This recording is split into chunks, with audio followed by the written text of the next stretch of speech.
প্রথম আসমানে আইসা স্ট্রাকচার ডিজাইন দেখা আমি মুচকি মুচকি হাসতেছি।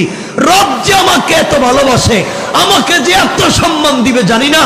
আমি আসমানের প্রথম দরজায়, প্রথম গেইটে যেদিকে তাকাই সব জায়গায় দেখি আমার নামের ডিজাইন দিয়া, আমার নাম দিয়ে ডিজাইন করা হয়েছে। সুবহানাল্লাহ। জিবরিল আমিন রাসূল পাককে নিয়ে উপরের দিকে যেতে লাগলেন। প্রথম আসমানে যাওয়ার পরে জিবরাইল সালাম দিয়ে বলছেন, দরজা খুলে দাও, আসমানের দরজা খুলে দাও। ভিতর থেকে আওয়াজ আসলো, ভিতর থেকে আওয়াজ হয়েছে কে? জিবরাইল বলছে, না না জিবরাইল, ও জিবরাইল তুমি কেন প্রথম আসমানের দরজা নক করছো? জিবরাইল বলছেন, দরজা খুলে দাও, আমি আসমানে আসতে চাই। প্রহরীরা বলছে, বেয়াদবি মাফ করবেন জিবরাইল, আসমানের প্রথম দরওয়াজা খুলে দেওয়া যাবে না। আল্লাহ পাক যেই দিন আসমান সৃষ্টি করেছেন ওই দিন থেকে নিয়ে আরশে মুআল্লা পর্যন্ত আল্লাহ রব্বুল ইজ্জত ওয়াল জালাল স্পেশাল একটা রাস্তা করেছেন, লাল গালিচা বিছিয়ে রেখেছেন। জান্নাতুল ফিরদাউস থেকে কাঁচা ফুল এনে ছিটিয়ে দিয়েছেন। জান্নাত থেকে বিভিন্ন প্রকারের লাইট এনে আলোকসজ্জা করেছে। সুন্দর স্ট্রাকচার দিয়ে ডিজাইন করে গেট গুলো বানিয়েছেন। এই জন্যে গেট খুলে দেওয়া যাবে না।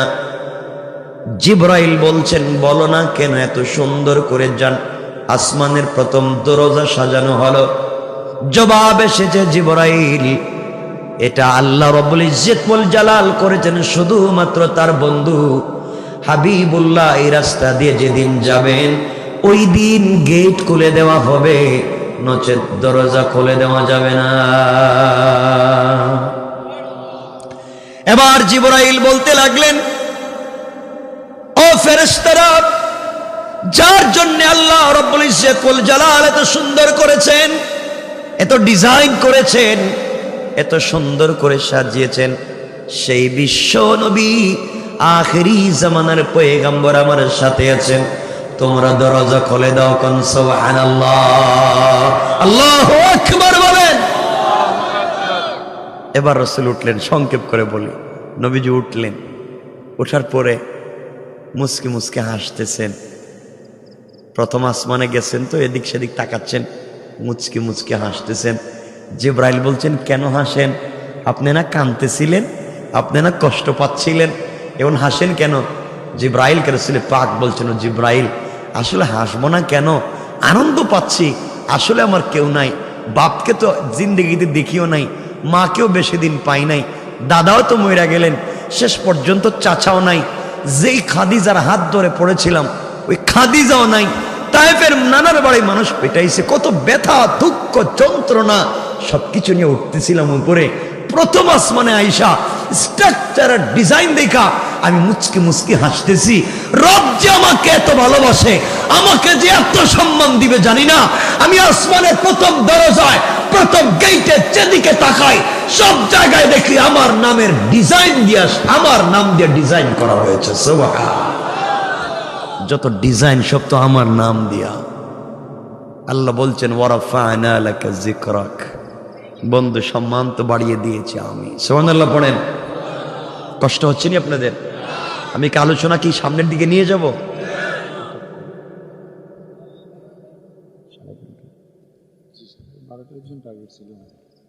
বেশি লম্বা করব না, আপনাদের অসুবিধা হচ্ছে। একজন যদি উঠেন আমি রেখে দেবো, কিন্তু বসে আছেন ভাল লাগতেছে, কিন্তু উঠবেন তো প্রস্রাবে ধরতে পারে, তো আমারও তো ধরতে পারে, তো আমি তো যাই না, তাহলে আপনারা যাইবেন কেন?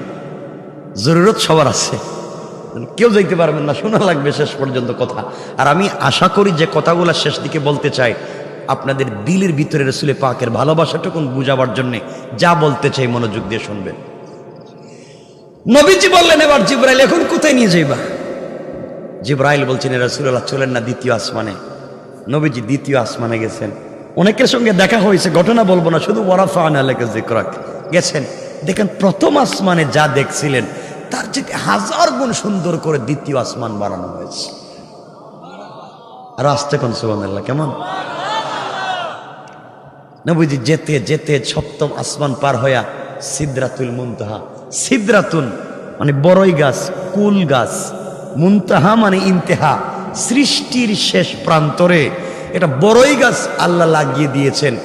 এক একটা পাতা হাতির কানের মতো মোটা, আর এক একটা বড়ই 70 মণ ওজনের। আর একটু আস্তে কর না সুবহানাল্লাহ। এত বড় বড় বড়ই। এই সিদরাতুল মুনতাহা পর্যন্ত জিবরিল আমিন রসুল পাককে নিয়ে যাচ্ছেন। ওখানে যাওয়ার পরে রসুল আরো হাসতেছেন, জিব্রাইল হাঁটতেছেন, নবীজির মুচকি হাসির আওয়াজে জিব্রাইল পিছন দিকে তাকায় দেখেন রসুল হাসতেছেন। জিব্রাইল বলছেন, ইয়া রাসূলুল্লাহ আপনি হাসছেন কেন? নবীজি বলছেন, জিব্রাইল হাসবো না? দেখ আইসা গাছের পাতায় হাত দিয়া, গাছের পাতায় এক সাইডে আল্লাহর নাম, অপর পার্শ্বে আমি রসুলের নাম। সুবহানাল্লাহ, জোরে বলেন না। ওয়া রাফা'না লাকা যিকরাক, আল্লাহ যে আমাকে এত সম্মান দিবে আমি তো জানি না। এবার সবকিছু দেখলেন, ঘোরাঘুরি করলেন, বিভিন্ন অফিসে গেলেন, বিভিন্ন মন্ত্রণালয়ে রাসূল গেলেন, জিব্রাইলের মন্ত্রণালয়ের কাজ দেখলেন, আজরাইলের কাজ দেখলেন। সংক্ষেপ করে বলি, আজরাইলের মন্ত্রণালয় ঢুকে রাসূল পাক তাকায়া দেখেন আজরাইল বসে আছে শুধুমাত্র হিসাব কিতাব নিয়ে, আজকে মরবে কালকে মরবে এটা নিয়ে। নবীজি আর একটু ভিতরে গেলেন, গিয়া দেখেন হযরত ইসরাফিল সিংহায় মুখ লাগায়া দাঁড়িয়ে আছে। নবীজি সালাম দিলেন, ইসরাফিল জবাব দেন না। আবার সালাম দিলেন, ইসরাফিল জবাব দেন না। নবীজি আবার সালাম দিয়ে বলছেন, ইসরাফিল আমি আখিরি জামানার পয়গম্বর, সালামের জবাব দিচ্ছ না কেন?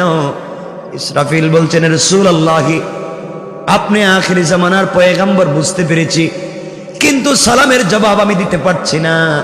আল্লাহ আমাকে কখন হুকুম করবেন সিংহায় ফুঁক দেও, আমি যদি সালামের জবাব দিতে যাই ওই সময়টা যদি নষ্ট হয়ে যায়, আল্লাহর হুকুম ঠিক মতো আদায় হবে না, এই জন্য সিংহায় মুখ লাগাইয়া দাঁড়িয়ে আছি।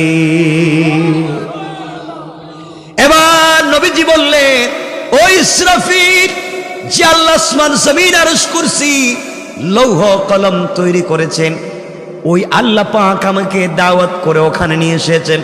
আমাকে দাওয়াত দিয়া আর সে আজিমে এনে কিয়ামত গোটাইয়া দিবে না, ভেঙ্গে দিবে না। আমাকে যেহেতু নিয়ে এসেছে অবশ্যই আজকে কিয়ামত হবে না, তুমি সালামের জবাব দাও। সুবহানাল্লাহ। রাসূল কেমন ছিলেন? নবীজি সব দেখলেন সংক্ষেপ। এক পর্যায়ে জিবরিল এসে বলছেন, ইয়া রাসূলুল্লাহ বেয়াদবি মাফ করবেন, আপনাকে ওখানে দাঁড় করিয়ে রেখে দিলাম, যেতে পারবো না। এই জায়গায় আমার পাসপোর্টে ভিসা আছে, ভিসার মেয়াদ আছে, রোড পারমিট আছে, সব আছে, কিন্তু যাওয়ার ইজাজত নাই, অনুমতি নাই, আল্লাহ যেতে দিবেন না। পয়গম্বরে আরবি আমার কাজ শেষ, ওখান থেকে আপনি যাবেন। যে আল্লাহ আপনাকে দাওয়াত করে ওখানে নিয়ে এসেছেন, যিনি আপনাকে তো সম্মান দিয়েছেন, ওই আল্লাহ আপনাকে ওখান থেকে নিয়ে যাবেন। আমি গেলাম। জিবরাইলকে আল্লাহ রাসূল বলতে লাগলেন, জিবরাইল একা একা এখানে কেমনে থাকবো? জিবরাইল বলছেন, ইয়া রাসূলুল্লাহ আল্লাহর নির্দেশ আমাকে পালন করা লাগবে, আপনাকে রেখে দিলাম, আমি চললাম। জিবরিল আমিন চলে গেলেন। মানুষ যখন একা হয়ে যায় মানুষের দুঃখের কথা বেশি মনে পড়ে। রাসূলের মনে পড়তেছে, আহারে আজকে যদি খাদিজা থাকতো, আজকে যদি আমার একটা নিজের কলিজার টুকরা ভাই থাকতো, আজ যদি আমার একটা বোন থাকতো, আমি এত সম্মানী হয়েছি, বাড়িতে গেলে বলতে পারতাম আজ আমার দুনিয়ার জমিনে মা নাই, দুনিয়ার জমিনে আমার বাবা নাই, দুনিয়ার জমিনে খাদিজাও নাই, দুনিয়ার জমিনে আমার ভাই নাই, বোন নাই, কেউ নাই। আজ আমি এত সম্মানী বলবার জায়গা নাই। নবীজি ব্যথাগুলা নিয়ে দাঁড়িয়ে আছেন। এটা হাদিসের কথা না, ইতিহাসে পাওয়া যায়, তারিখে পাওয়া যায়। নবীজি দাঁড়িয়ে আছেন আর আরশে আজিমে যাবেন, অপেক্ষা করতেছেন। হঠাৎ করে পায়ের দিকে তাকায়া দেখেন পায়ের জুতা ছেঁড়া। চিন্তা করলেন, ছেঁড়া জুতা নিয়ে কেমনে আরশে আজিমে যায়? মনে পড়ে গেল মুসা কালিমুল্লাহর কথা। মুসা কালিমুল্লাহ তোর পাহাড়ে আল্লাহর সঙ্গে দেখা করবার জন্য গিয়েছিলেন। আল্লাহ বলছিলেন মুসা, আল্লাহ বললেন মুসা কোথায় আসছো? মুসা বলছেন আল্লাহ আমি তো তুর পাহাড়ে আসছি। আল্লাহ বলেন মুসা রে, এটা পবিত্র জায়গা, পবিত্র উপত্যকা, তুমি এখানে জুতা নিয়ে আসতে পারবা না, জুতা খুলো এরপরে তুমি এখানে আসো। এখানে জুতা নিয়ে আসা যাবে না। ও মুসা জুতা খোলো এরপরে এখানে আসো। নবীজির মনে পড়ে গেল আল্লাহ মুসা কি একটা মাটির পাহাড়ে জুতা নিয়ে আসতে দিলেন না। আল্লাহ বললেন মুসা জুতা খুলে আসো। আর আমি কেমনে সেরা জুতা নিয়ে আরশে আজিমে যাব? এই চিন্তা করে নবীজি যখন পায়ের জুতা মুবারক খুলে ফেলে দিচ্ছে, আওয়াজ হলো, আওয়াজ আসলো, ও পয়গম্বরে আরবি, ও হাবিবুল্লাহ, ও আমার বন্ধু সরকারে কায়নাত, দু জাহানের সরদার নবী রহমত জনাবে মুহাম্মদ রাসূলুল্লাহ সাল্লাল্লাহু আলাইহি ওয়াসাল্লাম, আপনি জুতা খুলবেন না, আপনি জুতা পরেন, আপনি জুতা মুবারক নিয়ে আরশে আজিমে আসেন। আপনার জুতার নিচে যেই ধুলিকণা বালিগুলা রয়েছে, এই ধুলি বালির মাধ্যমে আমি আল্লাহ আমার আরশে আজিমকে সম্মানিত করতে চাই। সুবহানাল্লাহ, জোরে বলেন, জোরে বলেন। ওয়ারফা'না লাকা যিকরাক, বন্ধু শুধু তোমার সম্মান দেয়নি, তোমার জুতারও সম্মান দিচ্ছি। সুবহানাল্লাহ নাই? নবীজি সাল্লাল্লাহু আলাইহি ওয়াসাল্লাম উঠলেন, সংক্ষেপ করে বলি, উঠলেন। ওখানে যাওয়ার পরে সামনাসামনি এখানে গিয়েই নবীজি এদিক সেদিক তাকাচ্ছেন। আরশে আজিমের অনেক কথা আছে এখানে, আমি সব কথা যেমন এক কথা, কোরআনে আল্লাহ বলছেন ফাকাবা কাউসাইনি আও আদনা, একটা ধনুককে বাঁকা করলে যত কাছাকাছি আসে রাসূল এবং আল্লাহ তত কাছাকাছি সামনাসামনি বসে কথা বলেছে। একটু জোরে বলেন সুবহানাল্লাহ বলেন। তো গেছেন তো নবীজি, এখানে গিয়ে হাসতেছেন। আল্লাহ বলছেন বন্ধু এখন হাসেন কেন? ব্যাপার কি, আসলেন আমার এখানে হাসতেছেন কেন? নবীজি বলছেন আল্লাহ হাসবো না কেন?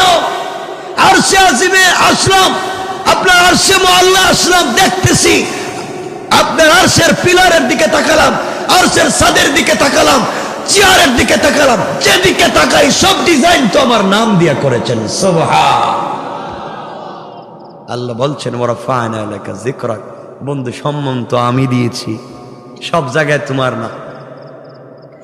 কথাবার্তা শুরু হচ্ছে।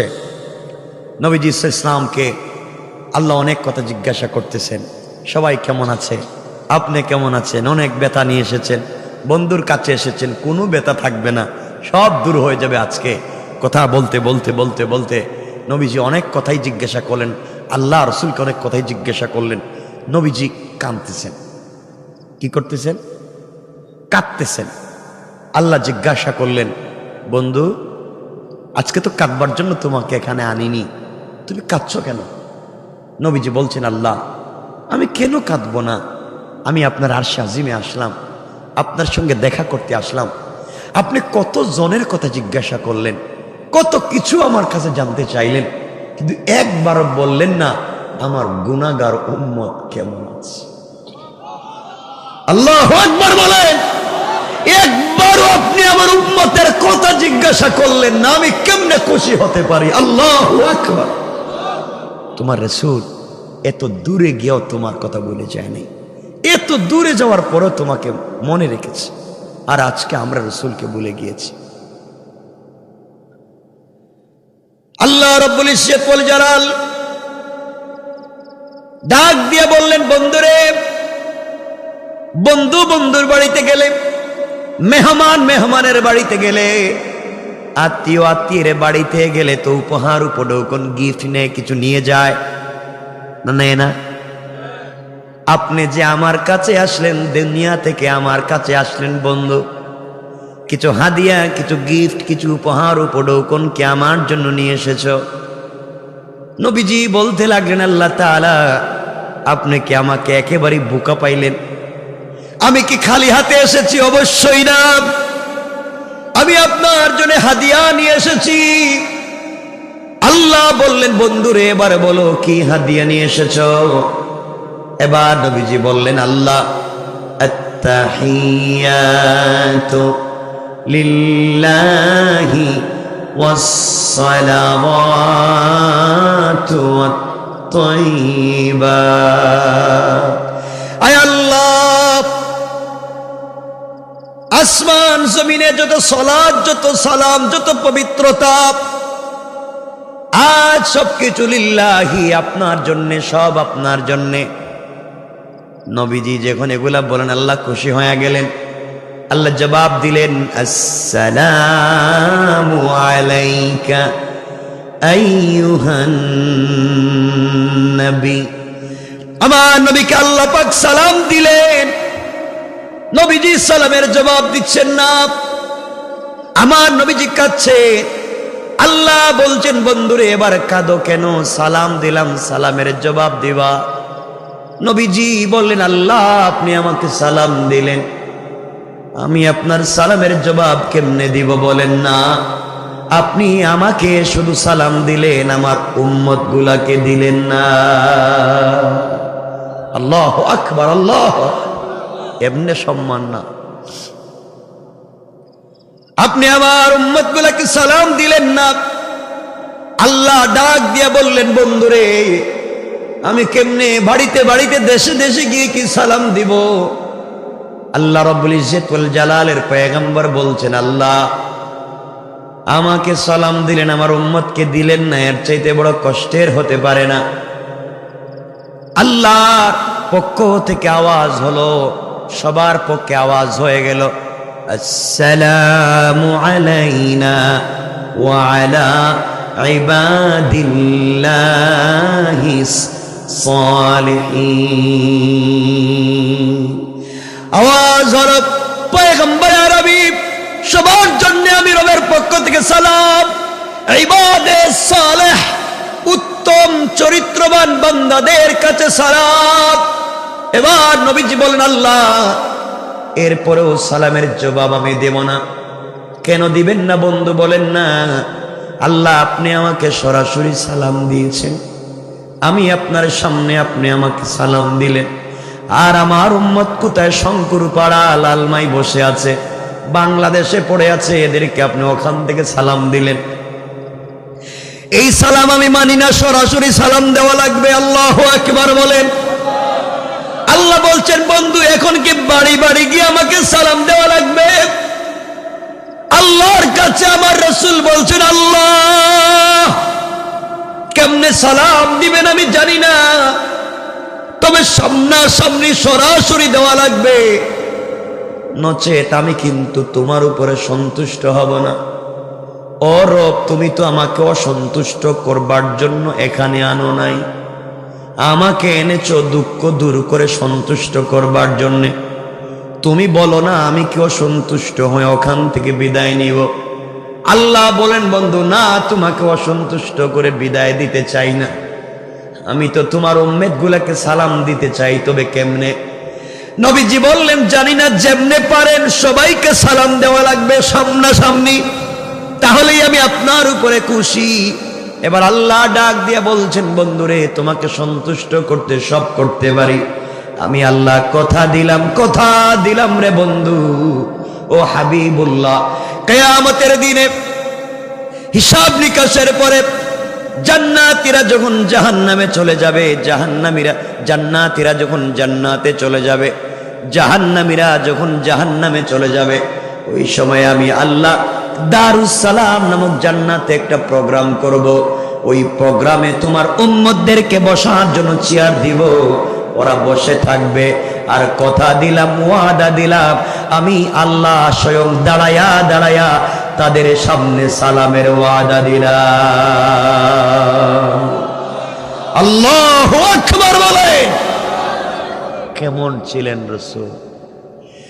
নবীজি বলছেন, আল্লাহ আমি মানি, সত্য আপনি সালাম দিবেন, ওয়ালাকিন লিয়াতমাইন্না কলবি, দুনিয়ার জমিনে কোনো কথাবার্তা হলে লিখিত লাগে, ডকুমেন্টস থাকলে ভাল লাগে। আল্লাহ আপনি বলছেন আপনার কথাই তো ডকুমেন্টস, কিন্তু লিখে দিলে আরো ভালো হবে। আল্লাহ বললেন বন্ধুরে শুধু এভাবে লিখে দিলাম না, কিয়ামত পর্যন্ত কোরআনে আয়াত বানাইয়া দিলাম। আল্লাহ বলে দিলেন তাহিয়াতুহুম ইয়াউমা ইয়ালকাউনাহু সালাম। ও আমার বন্ধু, কিয়ামতের দিনে তোমার উম্মতদের সঙ্গে আমার যখন দেখা হবে, তখন আমি আল্লাহ কথা দিলাম, ওয়াদা দিলাম, স্বয়ং তোমার উম্মত গুলাকে সালামের ওয়াদা দিলাম। কোন সুবহানাল্লাহ, আল্লাহু আকবার বলেন। আল্লাহু আকবার। সালাম দিবেন কে? কারে দিবেন? কারে দিবেন? কার উম্মত? আমরা কি সব ঠিক আছেন তো? খুব ঠিক, নবীর উম্মত, খুব ঠিক। আল্লাহ সালাম দিবেন রাসূলের উম্মতদেরকে, সরাসরি সালাম দিবেন প্রোগ্রাম করে। এই প্রোগ্রামে আপনারা থাকতে চাননি? সব থাকতে চায়, প্রোগ্রামও যাইতে চায়, আল্লাহ রসুলকে মানতে চায় না। 11:30 হয়ে গেছে, আমি তো চাইছিলাম রেখে দিতে। আপনাদের তো কষ্ট হচ্ছে মনে হয়। অল্প কথা বলবো, শুধু আল্লাহ যে সালাম দিবেন এদিকে নিয়ে যাব। সম্মান কার নাম? সালাম পর্যন্ত নিয়ে যেতে চাই। আমার বন্ধুগণ, কেমনে আল্লাহ সালাম দিবেন চিন্তাটা একটু করেন তো। আল্লাহ মুনিব, আমরা তার বান্দা। আল্লাহ খালেক, আমরা তার মখলুক। আর নিজে মুনিব হইয়া তার সকল গোলামদেরকে সালাম দিবেন। সুবহান, একটু জোরে পড়েন না বাপ, সুবহানাল্লাহ। কেমনে সালাম দিবেন কথাগুলো শুনেন। কিয়ামতের দিনে হিসাব নিকাশের পরে জান্নাতীরা জান্নাতে চলে যাবে, জাহান্নামীরা জাহান্নামে চলে যাবে। এমন সময় আল্লাহ তাআলা জান্নাতীদেরকে ডাক দিয়া বলবেন, জান্নাতীরা বলো, আমি আল্লাহ কোরআনে কারীমে যত নিয়ামতের বর্ণনা দিয়েছিলাম, কোরআনে যত নাজ নিয়ামতের উপহারের কথা বলেছিলাম, ও জান্নাতীরা তোমরা কি জান্নাতে সে তা পেয়েছো? ওই সময় সমস্ত জান্নাতীরা এক বাক্যে সমস্বরে জবাব দিবে, আয় আল্লাহ তাআলা, আপনি কোরআনে কারীমে যত নিয়ামতের বর্ণনা দিয়েছেন, জান্নাতে আসার পরে তার চাইতে 97 গুণ বেশি নিয়ামত পেয়েছি। আল্লাহ ডাক দিয়া বলবেন, জান্নাতীরা বলো, আমি যা বলেছি তার চাইতে 97 গুণ বেশি পাইলা। বলো না তোমাদের আর কিছু লাগবে কি? তোমাদের মনে আরো কিছু চাওয়ার আশা আছে কি? জান্নাতীরা জবাব দিতে পারবে না। সকল জান্নাতীরা দেখবে, যা চাইলাম তার চাইতে 97 গুণ বেশি পাইলাম। যা রব বলেছেন তার চাইতে 97 গুণ বেশি দিয়েছেন। আর কি চাইবো? আর তো চাওয়ার কিছু নাই। আল্লাহ বলবেন, ও বান্দারা, তা খুঁজে দেখো আর কিছু আছেনি। সাধারণ জান্নাতীরা জবাব দিতে পারবে না, কারণ সাধারণ জান্নাতীরা ইবাদত করে জান্নাত পাওয়ার জন্যে। ওরা যখন জান্নাত পেয়েছে, নাজ নিয়ামত পেয়েছে, আর কিছু চাওয়ার নাই। সমস্ত জান্নাতীরা ঐক্যবদ্ধ হবে, একত্রিত হবে, আলিম উলামাদের কাছে দৌড় দিবে, উলামায়ে কেরামের কাছে যাবেন, মোল্লা মৌলবীদের কাছে যাবেন, আর গিয়ে বলবেন, হুজুর, আপনাদের কথা শুনে শুনে, আপনাদের নসিহত শুনে শুনে, আপনাদের ওয়াজ শুনে শুনে জান্নাত পর্যন্ত এসেছি। আল্লাহ কোরআনে যা বর্ণনা করেছেন তার চাইতে 97 গুণ বেশি নিয়ামত পেয়েছি। এবার আল্লাহ বলছেন, আর কিছু চাবো কি? আমরা তো জানি না, আল্লাহর প্রশ্নের জবাব দিতে পারবো না, আপনারাই আল্লাহর প্রশ্নের জবাব দিন। এমন সময় সমস্ত উলামায়ে কেরাম আল্লাহকে ডাক দিয়া বলবেন, আল্লাহ, দুনিয়ার জমিনে ইবাদত করেছি, জান্নাত তুমি দিয়েছো আল্লাহ তাআলা, জান্নাত পাওয়ার জন্য দুনিয়ার জমিনে ইবাদত করি নাই। রব তুমি জান্নাত দিয়েছো, জান্নাতের বিল্ডিং বালাখানা দিয়েছো, জান্নাতের আঙ্গুর আপেল দিয়েছো, জান্নাতের হুর গিলমান দিয়েছো, জান্নাতের আনন্দ আর জৌলুস দিয়েছো। রব আয় আল্লাহ তাআলা, এগুলার জন্য দুনিয়ার জমিনে আমরা ইবাদত করি নাই। দুনিয়ার জমিনে যথেষ্ট সুন্দরী নারী ছিল, দুনিয়ার জমিনে যথেষ্ট আঙ্গুর আপেল ছিল, দুনিয়ার জমিনে যথেষ্ট বিল্ডিং বালাখানা ছিল। রব সব কিছুতে লাথি মেরেছি, রাত দিন তোমাকে পাওয়ার জন্য কষ্ট করেছি। কোটি টাকার বিছানায় শোয়ার পরও ঘুম আসে না। গভীর রাত্রে ঘুম থেকে উঠে গিয়েছি, ঘুম থেকে উঠে ঠান্ডা পানি দিয়ে ওযু করে মুসল্লায় দাঁড়িয়ে তোমার কদমে সেজদা দিয়ে কান্না করেছি। আয় আল্লাহ তাআলা, জান্নাত পাওয়ার জন্যে না, তোমাকে জীবনে দেখি নাই, না দেখে সারা রাত্র তোমার কদমে সেজদা করেছি, না দেখে তোমার দিকে হাত উঠে চোখের পানি ছেড়ে কাঁদছি আর বলছি আল্লাহ, দুনিয়ার জমিনে তোমাকে চর্ম চোখ দিয়া দেখতে পারি না, জান্নাতে গেলে দুইটা নয়ন ভরে যেন তোমাকে দেখতে পারি। রব জান্নাতে আসলাম, জান্নাতের সবগুলা নিয়ামত পাইলাম, জান্নাতের হুর গেলমান বিল্ডিং বালাখানা আঙ্গুর আপেল সব পাইলাম, এখন পর্যন্ত তোমার দিদার লাভ করতে পারি নাই। আল্লাহ এখন পর্যন্ত তোমাকে দেখলাম না। ওই জান্নাতের কোনো প্রয়োজন নাই যেখানে আসলে রবকে দেখা যায় না। আয় আল্লাহ, প্রয়োজন বুঝে আমাদেরকে জাহান্নামে দিয়া দাও, তবে জাহান্নামের এমন গর্তে নিক্ষেপ করবা যেখানে পড়ে গেলে দুইটা নয়ন ভরে আমরা যেন আমাদের আল্লাহকে দেখতে পারে। কোন সুবহানাল্লাহ। এজন্য আব্দুল কাদের জিলানী বলতেন, জান্নাত ও জাহান্নাম সে ইয়া রব কিয়া করো, আরজু হ্যায় কে मैं तुझे देखा করো। আয় আল্লাহ, আমি জান্নাত দিয়ে কি করব, জান্নাতের নিয়ামত দিয়ে কি করব? আমার মনের একটাই আরজু, একটাই তামান্না, আকাঙ্ক্ষা, বাসনা তোমাকে দেখা। জান্নাতীরা আলিম উলামা অভিমান করে বলবে, আল্লাহ এই জান্নাতের দরকার নাই যেখানে তোমাকে দেখা যায় না, প্রয়োজনে জাহান্নামে দিয়ে দাও, এরপরও তোমাকে যেন দেখতে পারি। আওয়াজ হবে, আওয়াজ হলো, আল্লাহ ডাক দিয়া বলবেন, ও আমার বন্ধুরা, ও আমার ওলিরা, তোমরা অভিমান করে জাহান্নামের কথা বইল না।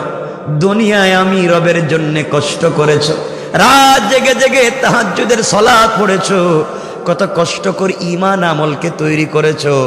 আজ জান্নাতে এসে আমি রবকে না পেয়ে জাহান্নামের কথা অভিমান করে বলার দরকার নাই।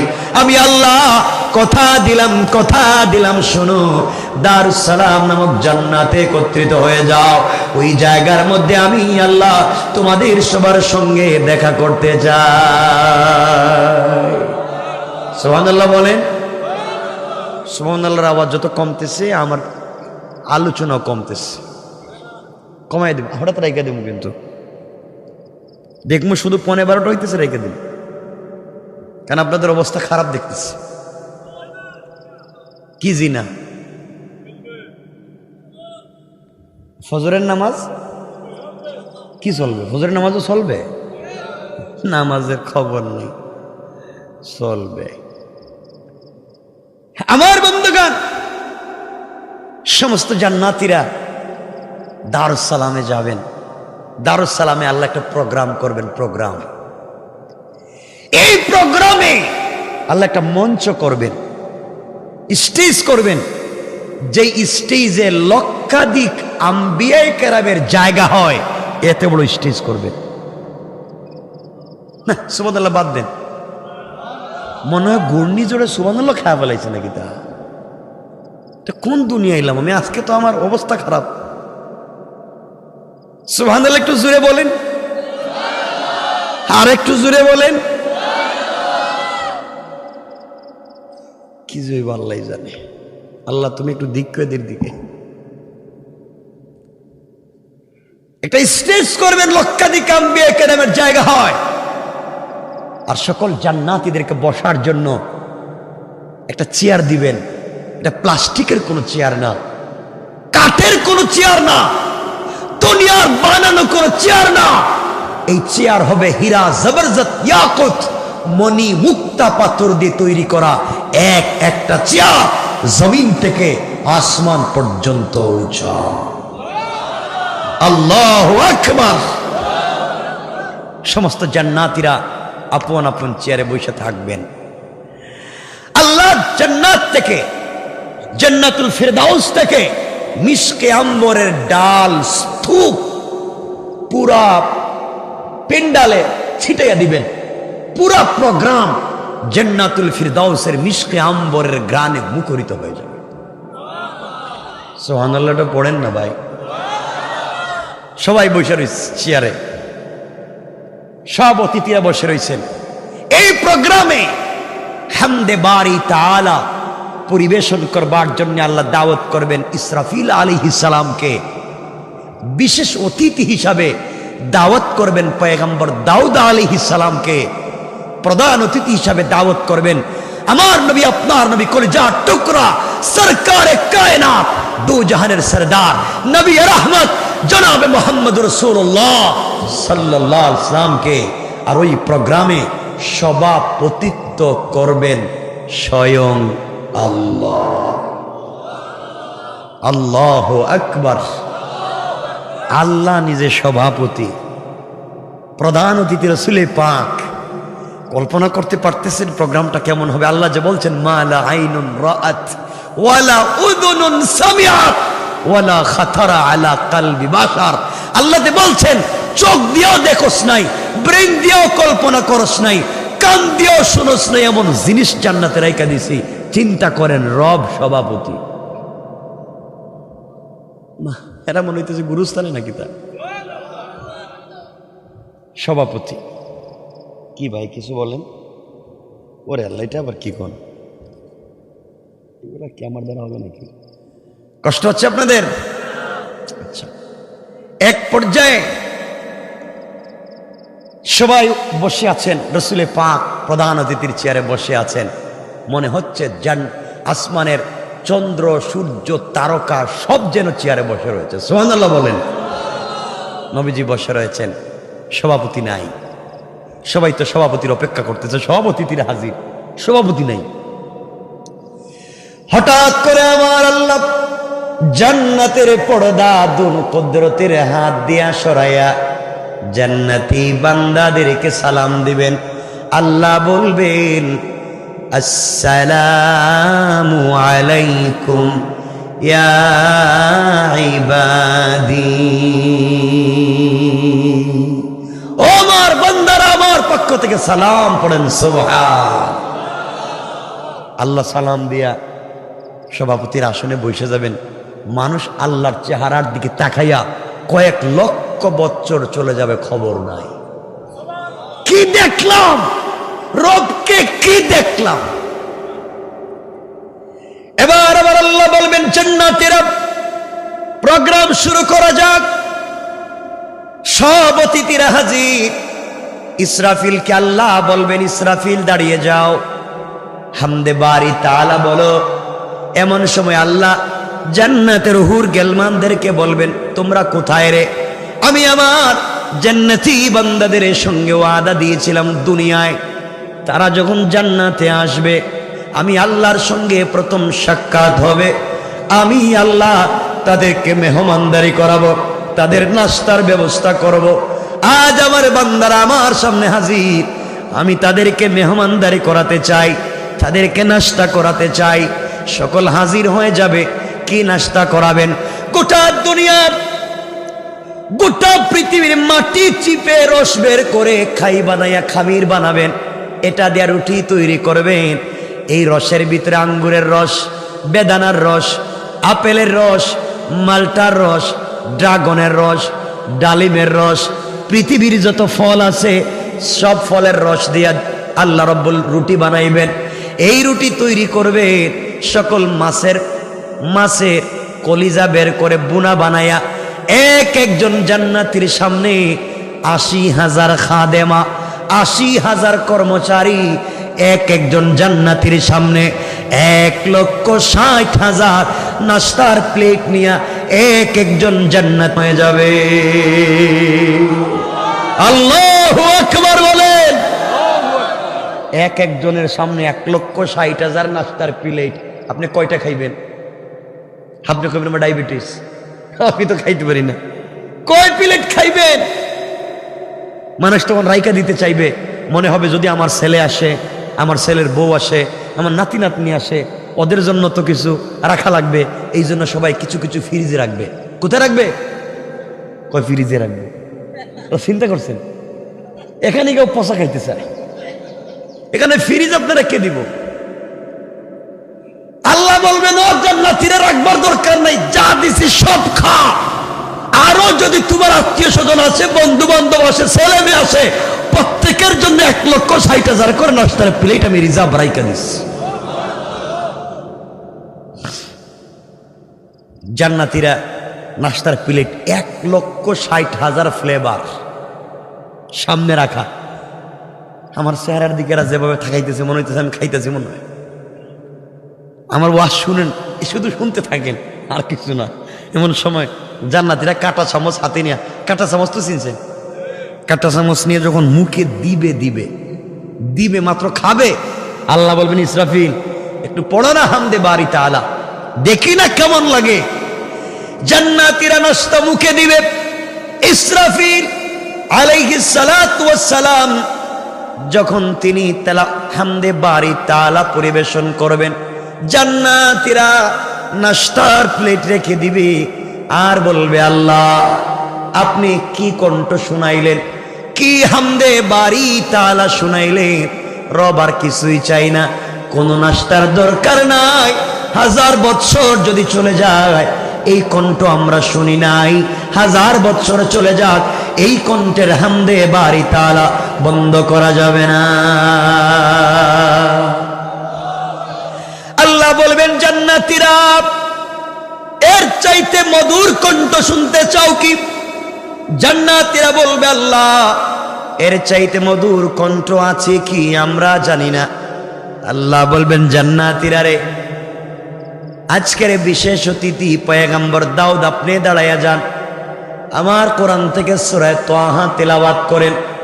আল্লাহ পয়গম্বর দাউদ নবী যখন দাঁড়িয়ে যাবে, যখন তিনি সূরা তাহা তেলাওয়াত করবেন, সমস্ত জান্নাতীরা তাকাইয়া দেখবে একজন নবীর একটা কণ্ঠ থেকে 70 প্রকারের মধুর আওয়াজ শোনা যায়। আল্লাহু আকবার।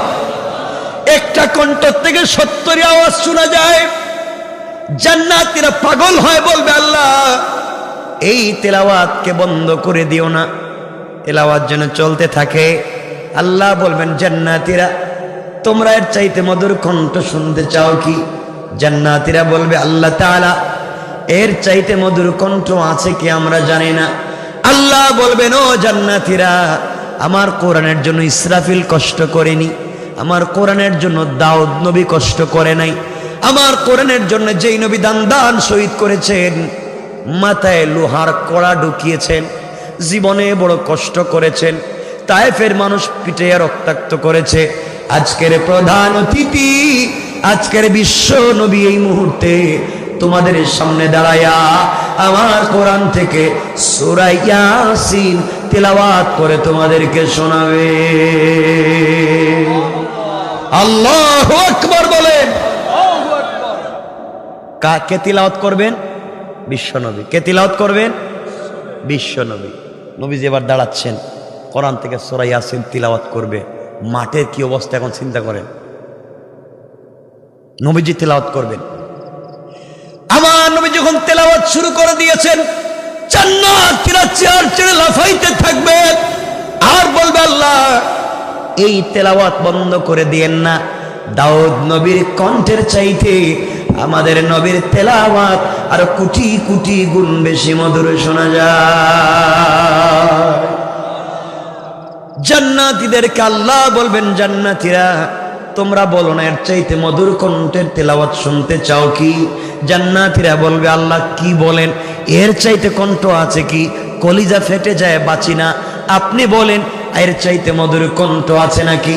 আল্লাহ বললেন জান্নাতীরা রে, এতদিন আমার কোরআনকারী আব্দুল বাসেত আব্দুল সত্তারের কণ্ঠে শুনেছো, আমার কোরআনকারী উবাইদুল্লাহর কণ্ঠে শুনেছো, আমার কোরআন সাহাবায়ে কেরাম তাবেঈন তবে তাবেঈন আইম্মায়ে মুজতাহিদিন সালফে সালেহিন আকাবির দ্বীন উলামায়ে মুতাকাদ্দিমিন মুতাআখিরিন আসফিয়ায়ে কেরামের কণ্ঠে আমার কোরআন শুনেছো। এতদিন পর্যন্ত তোমরা রাসূলের কণ্ঠে কোরআন শুনেছো, একটু আগে হযরতে দাউদ নবীর কণ্ঠে কোরআন শুনেছো, আমি রবের কণ্ঠে আমার কোরআন শুনো নাই। ও জান্নাতীরা, এই মুহূর্তে আমি আল্লাহ তোমাদের সামনে আমার কোরআন থেকে সূরা রহমান তেলাওয়াত করে আমি তোমাদেরকে শোনাতে চাই। কে তেলাওয়াত করবে? আল্লাহ। মাত্র আইলাম, আল্লাহ তিলাওয়াত করবেন। আল্লাহর তিলাওয়াত কেমন হবে? আল্লাহ তিলাওয়াত করলে জান্নাতীদের অবস্থা হবে কি? কতদিন এভাবে যাবে? এরপর কোন দিন প্রোগ্রাম শেষ হবে? বাড়িতে কোন দিন যাবে? প্রোগ্রাম অনুষ্ঠান শেষ করে আল্লাহ কি দিবেন? বহুত লম্বা, আর সামনের দিকে যাইতে চাই না, ওয়াজ এখানে শেষ করে দিতে চাই। 12টায় যেতেছে। কত লম্বা করছে হিসাব আছে আপনাদের? মাত্র আল্লাহর তিলাওয়াতে আসলাম, রব তিলাওয়াত করবেন, পরবর্তী অবস্থা কি হবে চিন্তা করতে পারতেছেন? ওরে বাবা, মনে হচ্ছে আমি ঠেলা গাড়ি মনে হয়, কই সামনে যান। চিন্তা করেন, আজকে রাইকা দিলাম, দেখি এখন কে চালায়। আর সামনের দিকে যেতে চাই না, বহুত কথা বলেছি। এই জায়গায় আসলাম মাত্র, রবের কাছ থেকে রসুল যে নিয়েছিলেন সালাম, সালাম তো দিলেন, তিলাওয়াত তো রব করবেন। আল্লাহর তিলাওয়াত শুরু হলে জান্নাতীরা পাগল হয়ে যাবে। কেমনে রব টান দিবেন? সূরা রহমানে রব ওই দিন আর রহমান পড়বেন না, রব পড়বেন আনার রহমান, আনা আনা আমি রহমান, এই বলে আল্লাহ তিলাওয়াত করবেন। আল্লাহু আকবার। কি হবে? আরে পাবলিক দুনিয়ায় তেলাওয়াত করলে মানুষ হার্ট অ্যাটাক করে মরে যায়। আব্দুল বাসেতের তেলাওয়াত শুনে হাজার মানুষ পাগল হয়ে যায়, লাখো মানুষ পাগল হয়ে যায়। আর রব তিলাওয়াত করবেন স্বয়ং আল্লাহ। আল্লাহ, আল্লাহু আকবার।